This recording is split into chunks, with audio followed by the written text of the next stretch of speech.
केंद्र सरकार ने पिछले दिनों कई सामानों के साथ साथ कुछ सेवाओं को जीएसटी के दायरे में लाया। साथ ही जीएसटी की दरों में भी वृद्धि की गई, जिसके बाद विपक्ष ने सरकार पर निशाना साधा। धरना प्रदर्शन भी किए गए, केंद्र सरकार से सवाल दागे गए। जीएसटी पर चल रहे तर्क वितर्क के बीच इन दिनों सोशल मीडिया पर एक पोस्ट काफी तेजी से वायरल हो रहा है। वायरल पोस्ट में दावा किया जा रहा है कि अब केंद्र सरकार किराएदारों से भी जीएसटी वसूलेगी, यानी कि जो किराएदार अपने मकान मालिक को मासिक किराया चुकाते हैं उस पर जीएसटी देना होगा, वो भी 18%।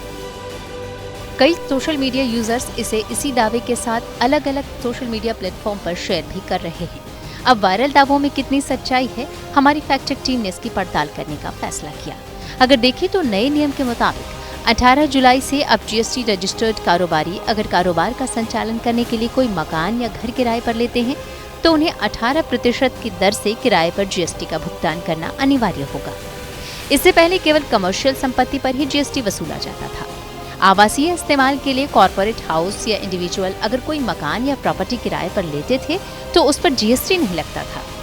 जीएसटी के नए प्रावधानों के मुताबिक मकान के किराए पर जीएसटी का भुगतान तभी करना होगा जब किराएदार जीएसटी कानून के तहत रजिस्टर्ड हो और वो जीएसटी भुगतान करने के दायरे में आता हो। अब वायरल पोस्ट में कितनी सच्चाई है, हमारी फैक्ट चेक टीम ने अपनी पड़ताल को आगे बढ़ाया। हमने कीवर्ड सर्च का सहारा लिया। पड़ताल के दौरान हमें एक अंग्रेजी अखबार की रिपोर्ट मिली जिसमें बताया गया कि नए नियम के मुताबिक रिवर्स चार्ज मैकेनिज्म यानी कि आरसीएम के तहत मकान किराए पर 18% जीएसटी लगेगा, जिसका भुगतान किराएदार को करना होगा।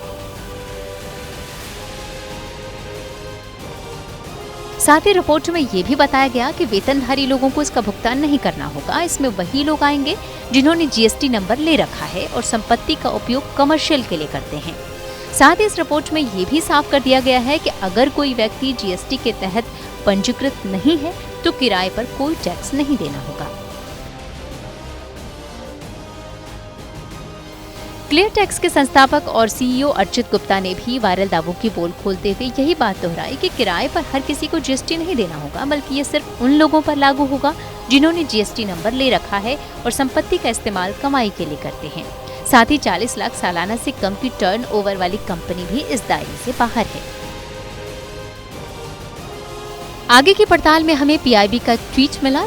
इसमें भी साफ किया गया कि वायरल दावों में कोई सच्चाई नहीं है, हर किराएदार इसके दायरे में नहीं आता है। जाहिर है वायरल पोस्ट के साथ जो दावा किया जा रहा है वो गलत है।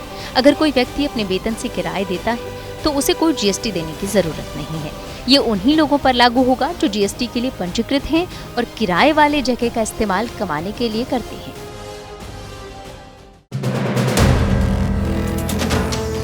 वीडियो पसंद आया तो हमें लाइक, कमेंट, शेयर और सब्सक्राइब जरूर करें।